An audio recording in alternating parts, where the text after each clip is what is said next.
Boa noite, meus irmãos. Deus abençoe a todos que aqui se encontram com todo o amor que Ele nos propõe, a todos nós que estamos encarnados e aos nossos irmãos que aqui também nos escutam no outro plano da vida. Então, com um pensamento ao alto, vamos refletir a mensagem da noite, que ela seja produtiva para as nossas vidas, que consigamos tirar do conteúdo que eu trouxe alguma coisa que nos esclareça, que a doutrina sempre traz coisas lógicas e com razão, racionalidade para nós refletirmos e entendermos. Fico muito feliz de estar aqui nesta casa novamente, mesmo sendo um convite da URI. Este tema, doenças mentais, é o tema da Unidade Regional Espírita do mês de agosto, e eu fui colocada nesta casa neste mês para fazer a exposição.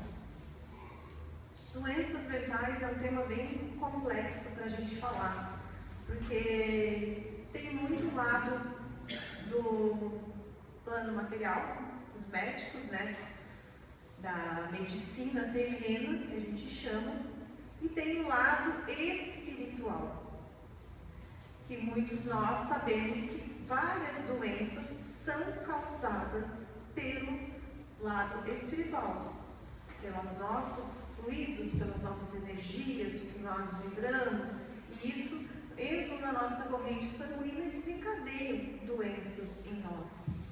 E esse tema além de complexo, ele é muito relevante também, porque a gente sabe que hoje a gente vive num mundo que é bem conturbado, um mundo adoecido, que hoje a gente tem dificuldades de aqui fazer a nossa caminhada evolutiva diante de tantas coisas que nos são apresentadas.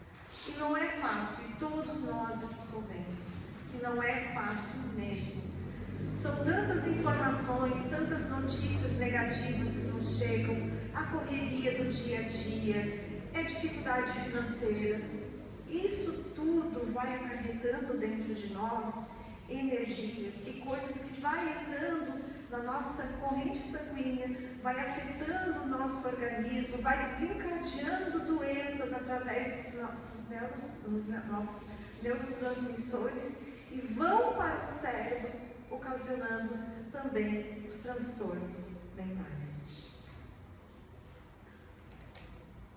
E tudo isso que nós passamos no momento, a gente não pode deixar de falar aqui, que a partir do momento que um planeta passa por um momento de transição planetária, todos nós vamos ficar cada vez mais conturbados, porque a gente sabe, vários benfeitores já nos disseram, que essa transição vai nos acarretar cada vez mais situações que vai prejudicar a nossa saúde. Então a gente tem que estar bem fortalecido, e isso, na verdade, o tema e tudo isso que nos acontece é um convite para nos aproximarmos cada vez mais do nosso Mestre amado, Jesus Cristo. Então, do ponto de vista espírita, os transtornos mentais. O que são transtornos mentais? Porque a gente tem, o tema da palestra é doenças mentais, Mas o que seria transtornos mentais? Os transtornos mentais é quando não tem ainda o diagnóstico da doença definida. A pessoa tem vários sintomas, mas ainda não tem o diagnóstico.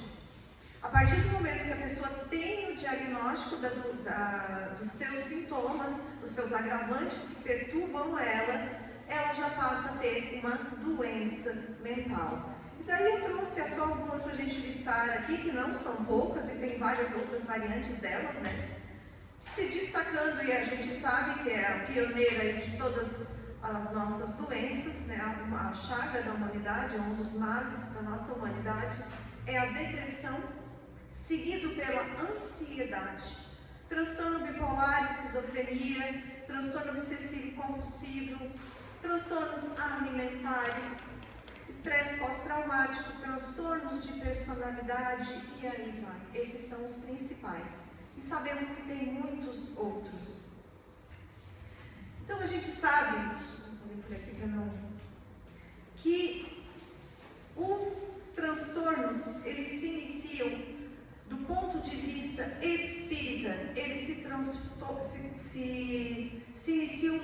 campo imaterial. A gente traz essa palavra para quem é iniciante da doutrina espírita, perispírito. O que é o perispírito, né? Para quem às vezes não tem entendimento, é sempre bom a gente falar.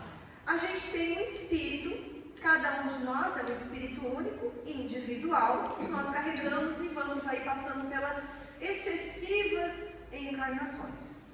A gente tem esse corpo grosseiro, que é onde a gente faz se usa como veículo do nosso espírito. Hoje eu estou com essa roupagem, na próxima encarnação eu serei uma outra roupagem, você pode ser de um outro sexo, e assim vai. O perispírito, ele está no meio. Temos o espírito, o perispírito e o corpo físico. Ele é uma camada que vai entre o espírito e o corpo físico. Mas o que faz o perispírito?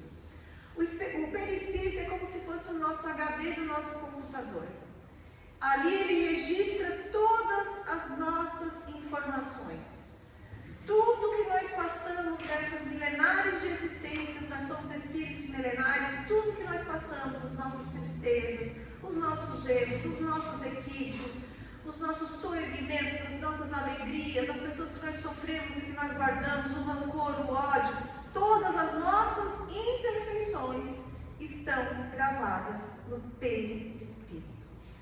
Então, a partir do momento que a gente vai depurando esse perispírito que fica em conjunto com o nosso espírito, a gente vai se purificando também em espírito. Então, essas doenças, elas se iniciam no perispírito e se expressam no corpo físico por alterações dos neurotransmissores cerebrais. Meio complicado, mas eu vou explicar, tá? Serotonina, noradrenalina e dopamina. Nós temos os nossos neurotransmissores que levam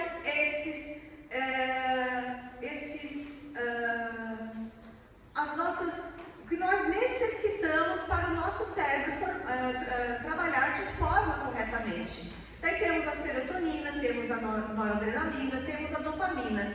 Esses três são a alegria, o humor, a vontade de viver, um sorriso, a vontade de ser feliz. E esses são os transmissores que vão indo para o nosso cérebro.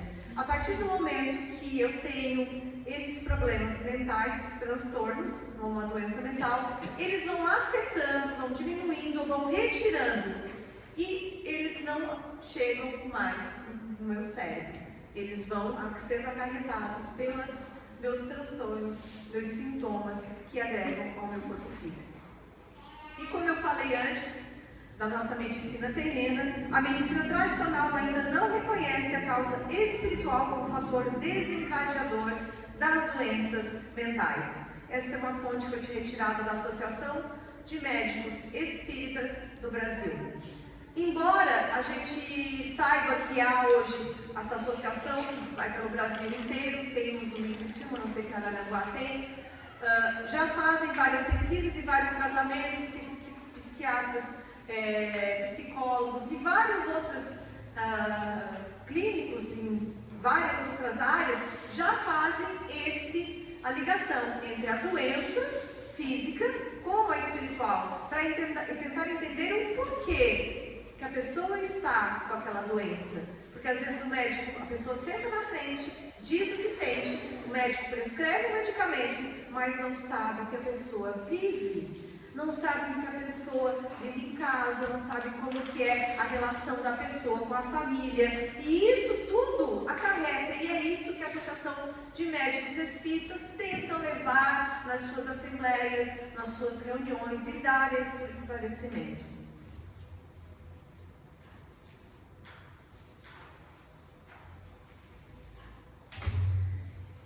Então, para falar de depressão, para falar de transtornos mentais, a gente vai recorrer então ao nosso Evangelho, que nos traz lá no capítulo 5, Bem-aventurados os aflitos, uma mensagem do benfeitor Genésio,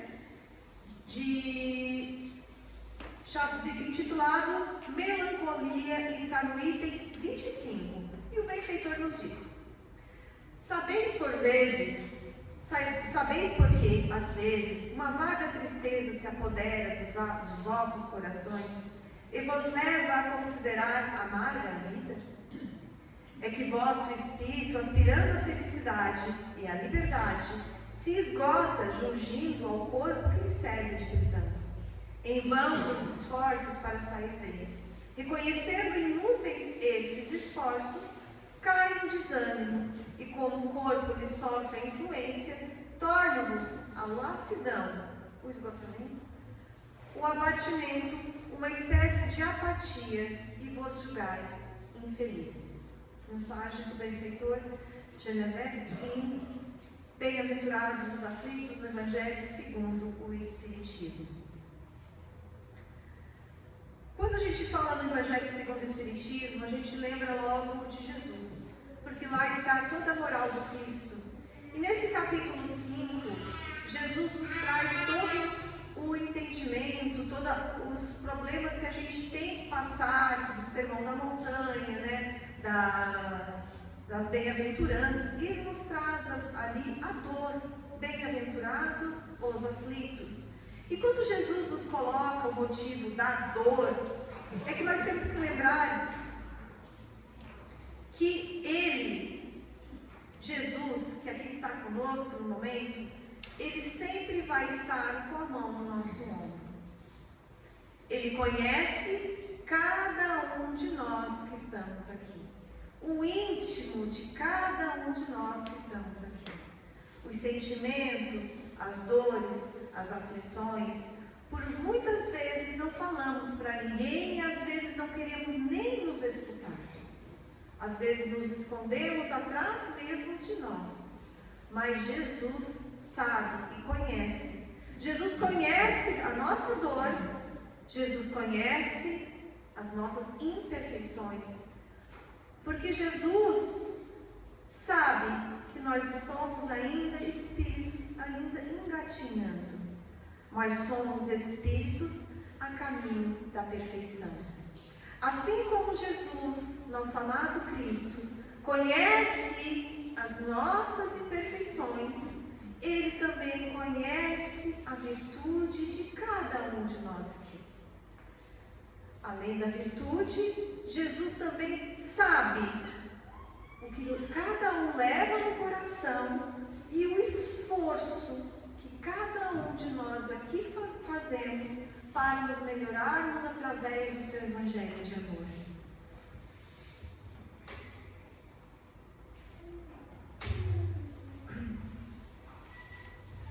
Então, a Organização Mundial da Saúde, ela nos coloca alguns critérios, né, da forma terrena que a gente fala, que são as atitudes positivas em relação a si próprio que nós temos que ter.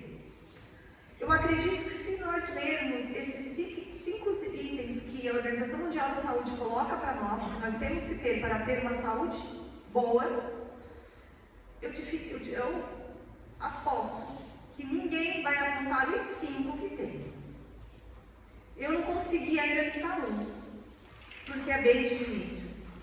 Eles nos colocam como critérios as ações positivas, as atitudes positivas que nós temos que ter em relação a nós mesmos, como crescimento e desenvolvimento e autorrealização. Saber crescer como pessoa, desenvolver e ter uma autorrealização conosco mesmo. Integração e uma resposta emocional. Ser integrado com as outras pessoas e uma resposta emocional que nós queremos ter de nós. Autonomia e autodeterminação. Ter autonomia das minhas atitudes, ter força de vontade e determinação para realizar todas as coisas que desejo nessa jornada. Percepção apurada da realidade. É difícil no mundo que a gente vive hoje ter uma percepção apurada da realidade do que nós encontramos. E muitas vezes ela distorce nos nossos olhos e é difícil ter. Domínio ambiental e competência social. Domínio ambiental. Como eu me relaciono com as pessoas da minha casa, do meu trabalho? Como eu cultivo essas minhas relações e a competência que eu tenho para ter essas relações saudáveis? Quem consegue listar todas? é difícil. Ou, por vezes, quase impossível. Mas eles nos dizem que se uma pessoa não conseguir cumprir 70% do que está aqui, ela já é um forte candidato a ter algum transtorno em sua vida, durante a sua vida, desde a infância até a pessoa se envelhecer na fase já idosa. Então, esses itens, esses critérios, meio que fogem da nossa realidade, que nós temos o entendimento de tudo que nós levamos, as vidas sucessivas que nós levamos, cada um de nós, e é difícil compreender como as pessoas conseguem colocar no papel como que nós temos que viver a vida e determinar para conseguir dizer qual é a saúde que nós temos que ter. Se cada um de nós somos espíritos individuais em evolução, cada um de nós aqui somos espíritos adoecidos no planeta de escola, aprendendo, e nós temos que cumprir regras para dizer que nós somos saudáveis.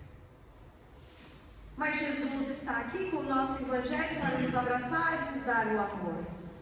Porque nós não somos perfeitos e nós não precisamos preencher critério algum para dizer que nós temos potencial. Não que não seja nessa existência, mas na próxima, para poder preencher esses critérios que eles querem que a gente preencha. Neste momento, para ter uma saúde.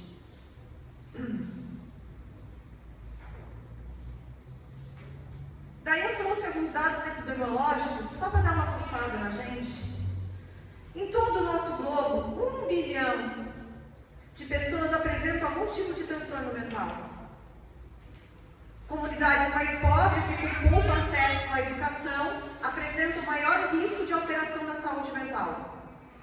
Atualmente, as redes sociais que podem determinar um risco e um aumento da incidência dos transtornos pela transmissão da falsa ideia de felicidade permanente de seus frequentadores. Isso poderá resultar no aumento de angústia, em especial nos jovens.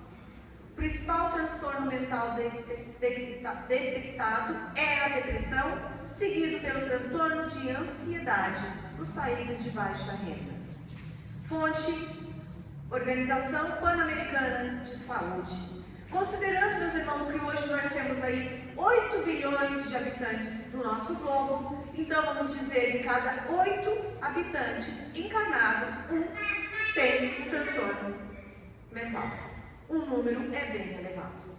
Em cada 8 pessoas você tira uma e essa tem um transtorno mental. Algum tipo deles, mais simples, mais grave, mas alguma pessoa tem um transtorno.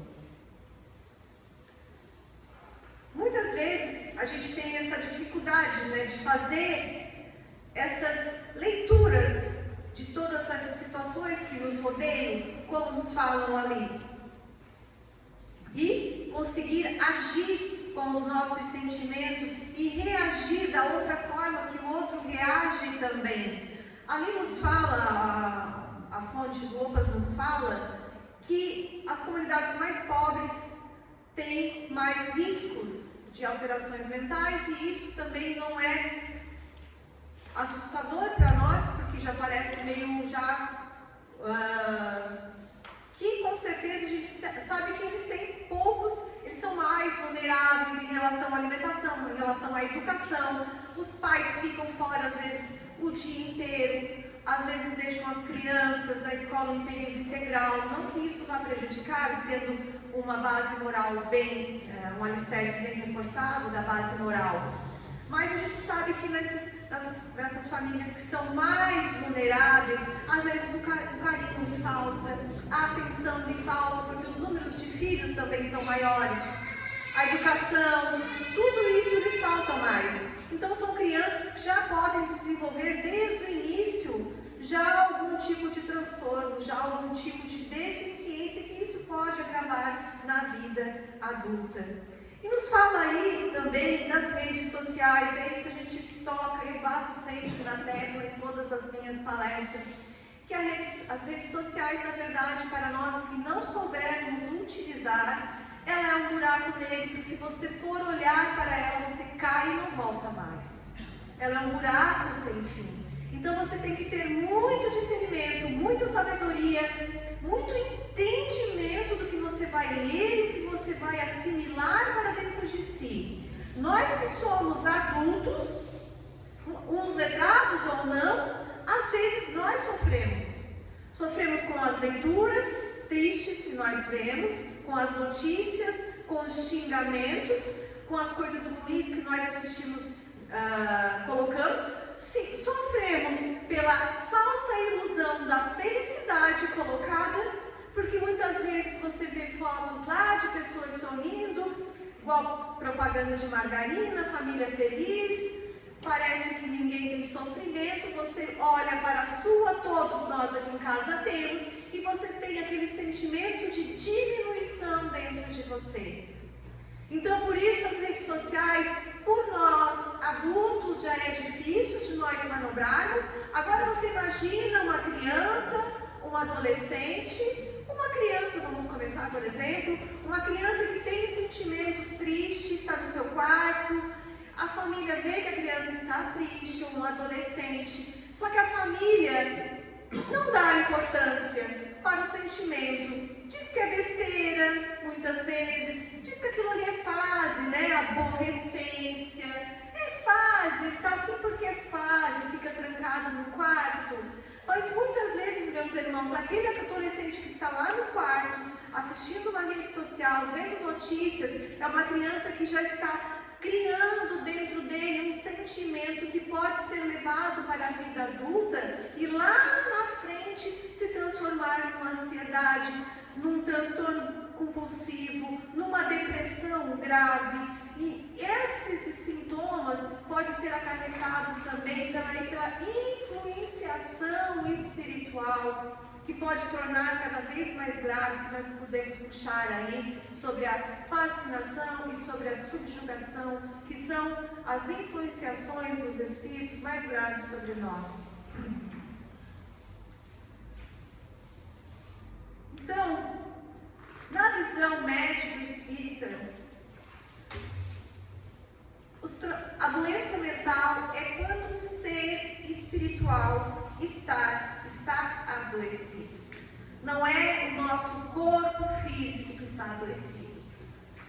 Nós somos seres espirituais passando por existências corporais.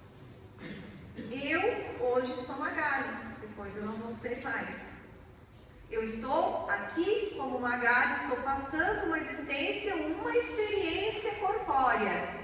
Nessa existência eu tenho doença X, doença X, doença X.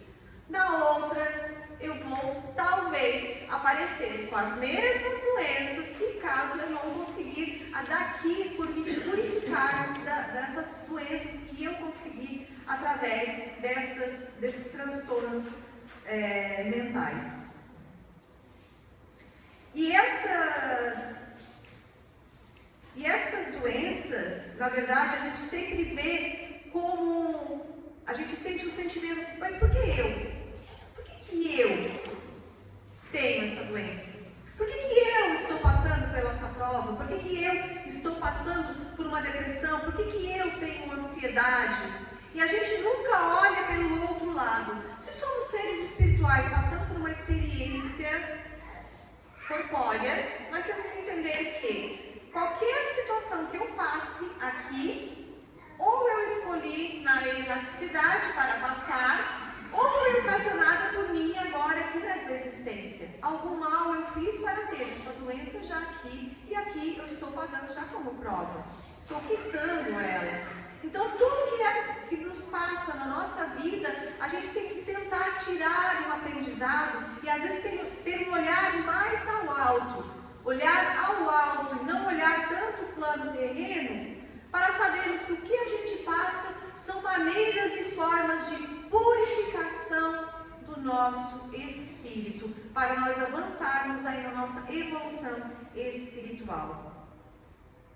E do ponto de vista espírita, nós sabemos que as influenciações espirituais, os adoecimentos da alma, fornecem esses canais, então. São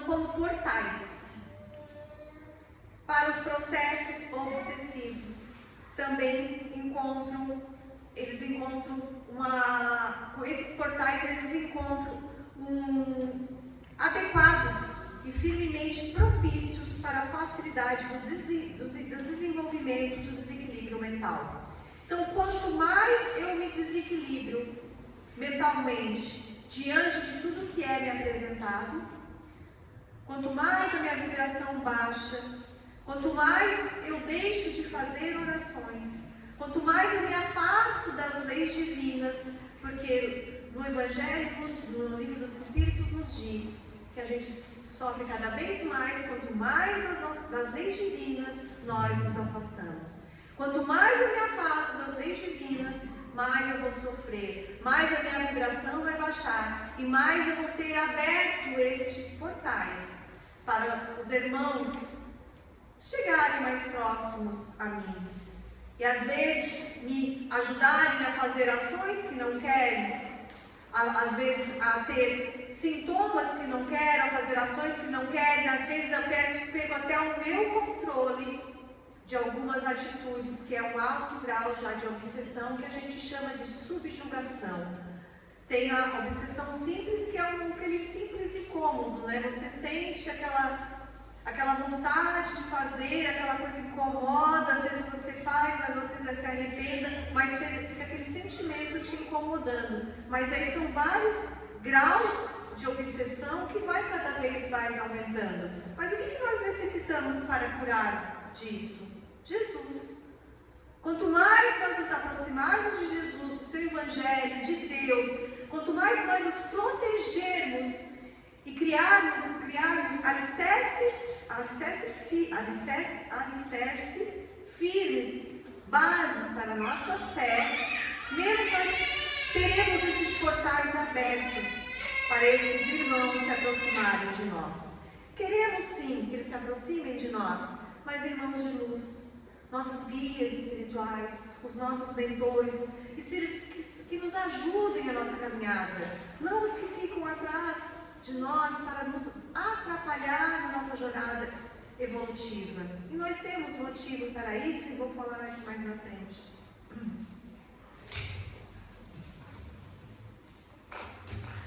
Então, o objetivo da nossa encarnação, reencarnação, a gente sabe qual é, né? Na questão 132 do Livro dos Espíritos, Allan Kardec pergunta à espiritualidade: mas qual é o objetivo da encarnação?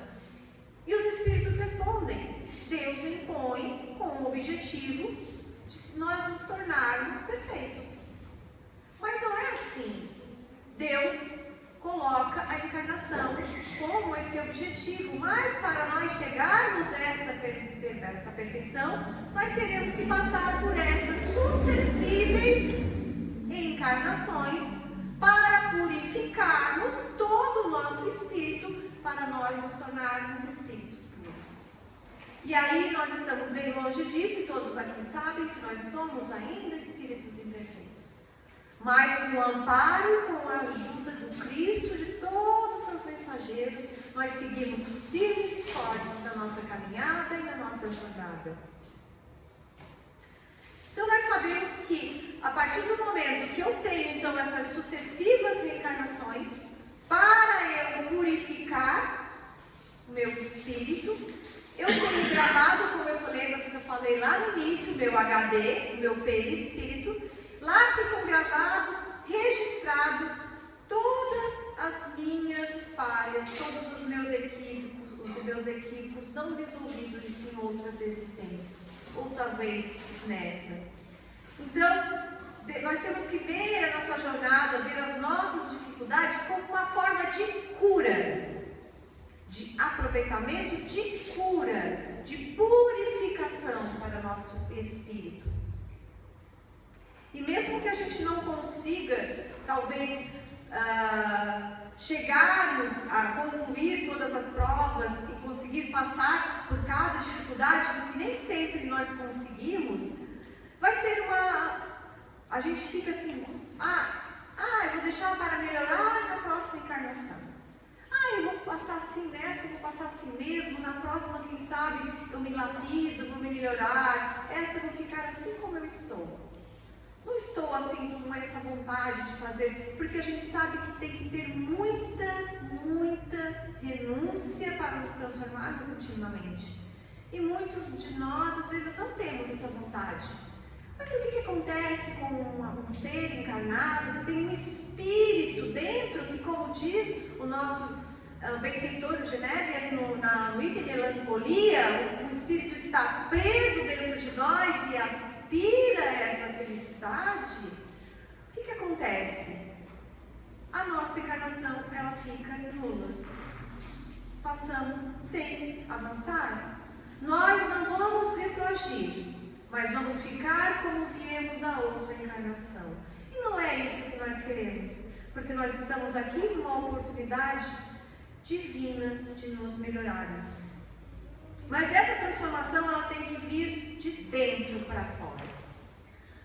Não basta vir aqui na frente e colocar os dados daqui da OMS, da OPAS, do IBGE, dados epidemiológicos, trazer o Evangelho segundo o Espiritismo, obras dos benfeitores, se a gente não conseguir fazer essa renúncia que nós necessitamos, fazer esse movimento interno dentro de nós para nós nos transformarmos.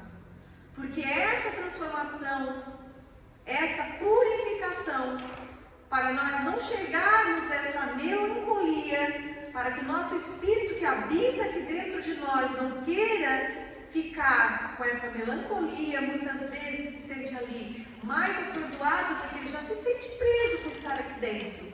Então a gente tem que tornar cada vez mais leve a nossa vida e ter esse entendimento para que pelo menos que a nossa jornada flua de uma forma positiva para nós progredirmos espiritualmente na nossa evolução.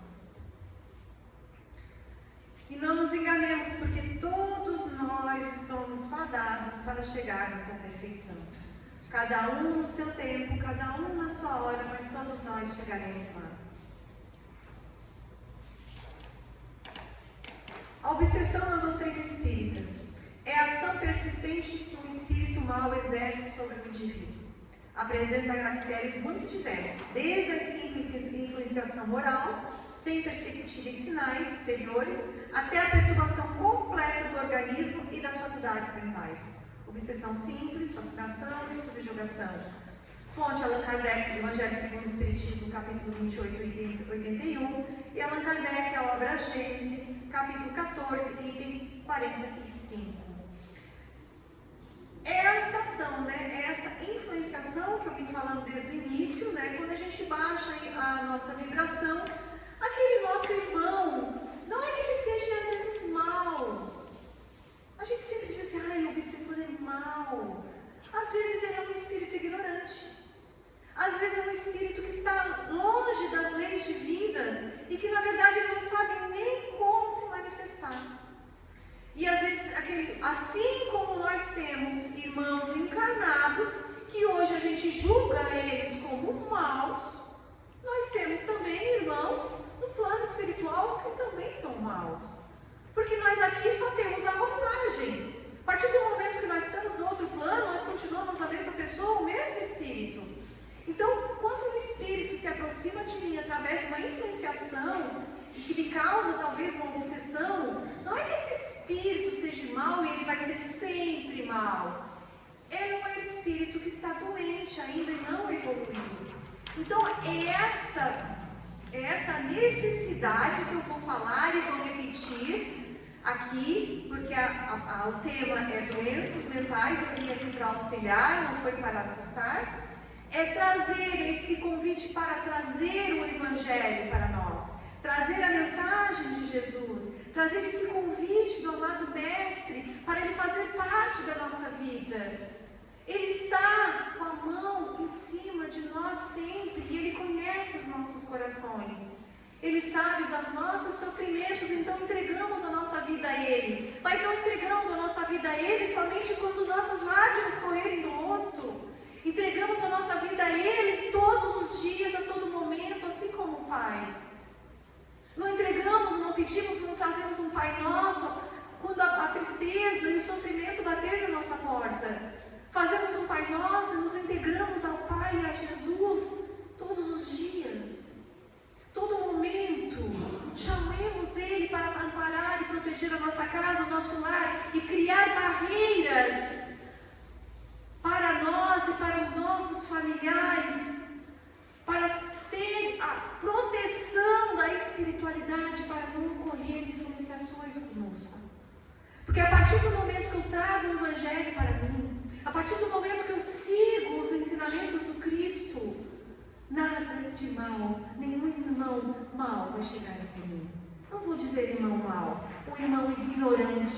chegar perto de mim. Porque eu estou mirando ao Cristo. Eu sigo Ele, porque Ele é o nosso caminho, é a nossa verdade, é a vida. Ele é o nosso modelo e guia a ser seguido. Então, se eu sigo Jesus, se eu tenho vontade de seguir o nosso irmão celestial, nada mais vai chegar perto de mim para me influenciar. Eu vou estar protegida de qualquer mal.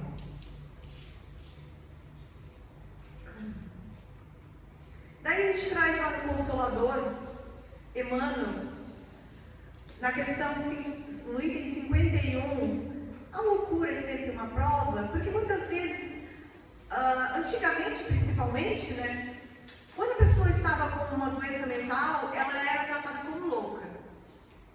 A gente sabe, nos tempos antigos, na época que existia já não era doença mental, se usava o termo melancolia, por isso que foi colocado no Evangelho segundo o Espiritismo.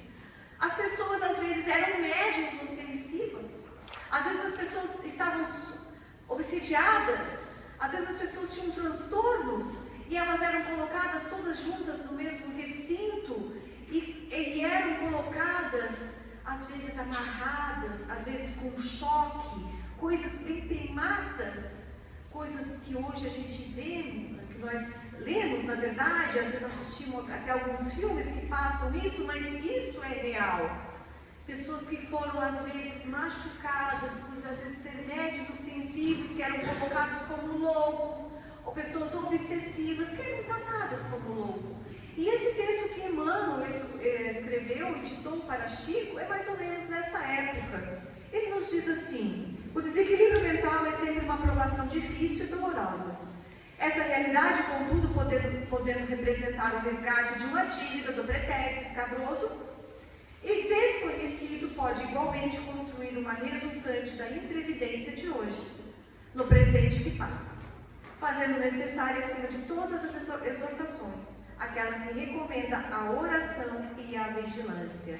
Como eu falei aqui, pode ser um resgate do tropeço que eu levei numa outra existência, e esse irmão veio pedir agora que me veio prestar contas de mim agora. Mas se eu tiver o Evangelho, a vibração, né? Se não for permitido, se eu tiver uma conduta reta, esse irmão não vai conseguir chegar perto de mim. No meu passado escabroso, ele diz ali, no pretérito, né? Ou talvez nessa vida, nessa imprevidência de hoje. Então ali ele nos convida novamente ao que eu falei, estou falando, estou teclando, oração e vigilância.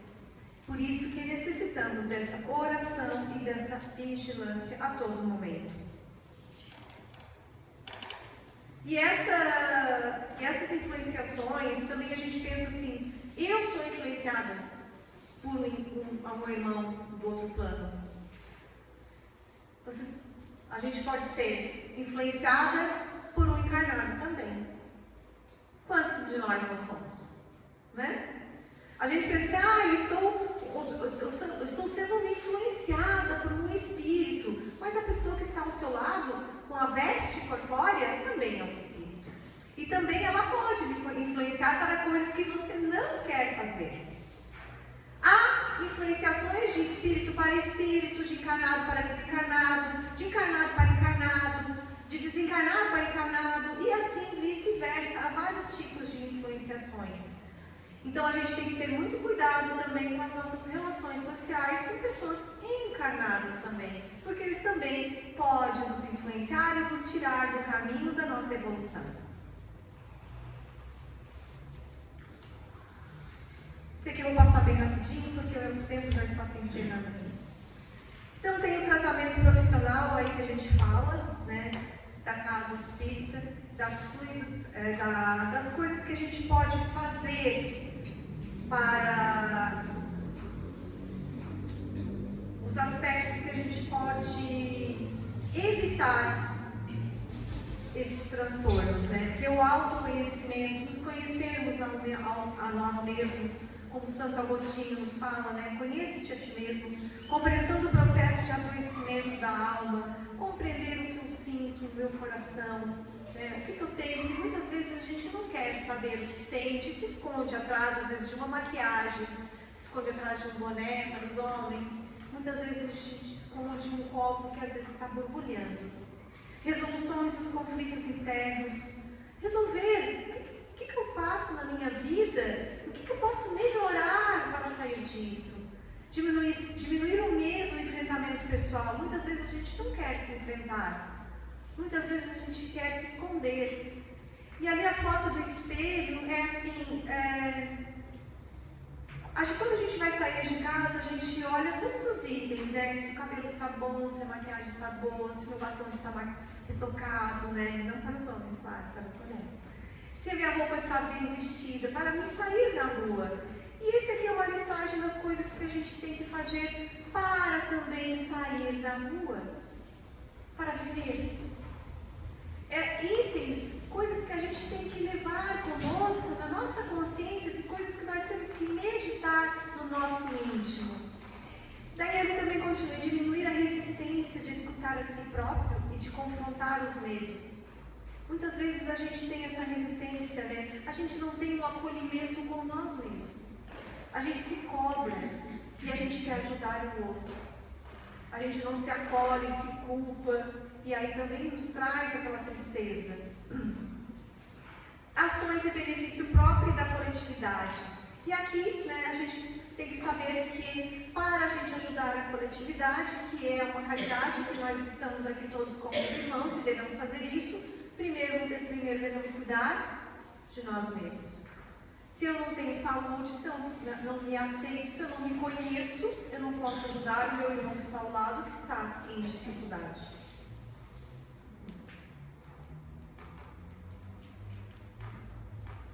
Então, buscar a religiosidade. A gente tem que pular um pouco aí, meus irmãos, que quando eu começo a fazer palestra, eu escrevo, daí quando eu chego para fazer, eu tenho que cortar metade.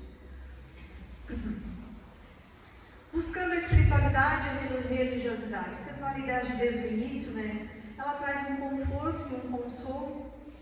O paciente enfrenta melhor as dificuldades e há uma diminuição do nível de ansiedade para os acontecimentos futuros. A partir do momento que eu faço esse segmento, essa aproximação de algum segmento religioso, não digo aqui a doutrina espírita, porque qualquer crença que leve a Deus, nós somos todos caminhos diferentes que levam ao mesmo lugar. Então, aonde eu me sinta bem, aonde me dá uma alicerce de fé e de coragem, me dê força para suportar o que eu estou passando, porque eu sei que aquilo ali vai me purificar a minha alma, vai nos trazer esse conforto e esse consolo. A partir do momento que eu tenho essa fé, eu crio um alicerce que vai me trazer um enfrentamento melhor de tudo que eu estou passando. E isso até os médicos já reconhecem. Quando um paciente está passando por uma doença grave, que a gente sabe que é tudo desencadeado pela alma, ele com fé, com determinação, com coragem, ele se torna menos ansioso e consegue até, às vezes, se recuperar. Tamanha fé que ele tem. Porque ele não tem tanta aquela ansiedade, aquele desânimo. Isso tudo traz um bem-estar para ele. Então a confiança em algo maior, ela independe da religião, como eu já falei, né? E hoje há várias pesquisas já nesse campo que a religião, a espiritualidade ajuda na cura dessas doenças mentais. E para encerrar, eu não poderia deixar de colocar e trazer um texto do nosso médico amado, querido benfeitor, o Dr. Bezerra de Menezes. O nosso médico, o nosso órgão, o nosso protetor, o nosso amigo, o nosso querido e amado médico que está, quando a gente chama ele com amor no coração, ele está sempre em nossa casa para nos ajudar e nos amparar, a nós e a nossa família. Então a mensagem do Bezerra de Menezes está na obra Recordação da Mediunidade, no capítulo 10, e ele nos diz assim: a consciência desarmonizada consigo mesma desarmonizará todo o ser e de muitas formas. A mente enferma refletirá sua anormalidade sobre o perispírito, que é dirigido por ela, e este sobre o corpo carnal, que é escravo de ambas, através do sistema nervoso. E E eis aí a doença mental como substrato orgânico, vinculado a problemas mentais, mas não propriamente a obsessão na sua feição comum. Ou seja, quando nós cuidamos do nosso pensamento, porque nós somos energia e nós vibramos energia, tudo que gira em nós é energia. Cada um de nós aqui está vibrando com energia a cada momento e a cada instante.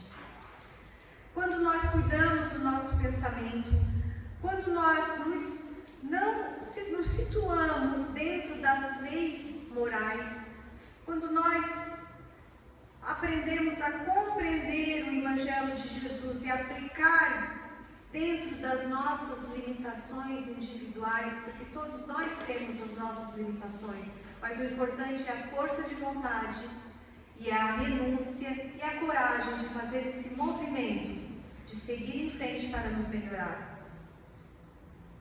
Nós temos grande chance de caminhar nesta jornada e não ser influenciados por estas mentes que nos podem influenciar de alguma forma. E nós temos aí o nosso amado Jesus Cristo, como eu falei desde o início, definido ele como a nossa regra de conduta na nossa vida. E para nos situarmos no conteúdo mental do nosso processo, precisamos nos atentar aos mínimos detalhes da nossa vida, porque nós somos o regente do nosso corpo. Nós somos o regente do nosso corpo. Não podemos deixar que nenhum nos influencie. Eu mando no meu corpo. E a gente tem que pedir isso nas nossas orações também, quando nós solicitarmos e pedirmos a Deus. Mas como eu falei no início, não pedirmos só quando temos dificuldade. Não damos graças a Deus sem pedir, sem orar a Ele. Porque sem a gente fazer esse acolhimento, esse chamamento do Cristo para nossos lares, dificilmente a gente vai conseguir criar essa barreira de proteção que nós necessitamos para nós e para os nossos entes queridos. O nosso corpo, meus irmãos, é apenas um reflexo daquilo que pensamos. E isso acarreta dentro de nós, dentro das nossas células, e que vai trazer os transtornos mentais e qualquer outro tipo de doença que vai acarretar no nosso corpo físico. Então, cuidar dos nossos pensamentos, as nossas regras de vida, cuidar da nossa alma, esse espírito que está aqui dentro de nós e que nós vamos levar para sempre, não nessa roupagem, mas vamos levar ele para toda a eternidade. E sempre cuidar, sempre pedir em oração para que o nosso mentor espiritual, que nos segue nesta existência, fique sempre próximo a nós, para nos ajudar, nos amparar e para nos conseguir prosseguir nesta jornada, firmes, saudáveis e fortes, para nos evoluirmos espiritualmente e moralmente. Então, muito obrigada, meus irmãos, e que Deus abençoe a nós e que nosso Mestre Jesus Cristo esteja sempre conosco.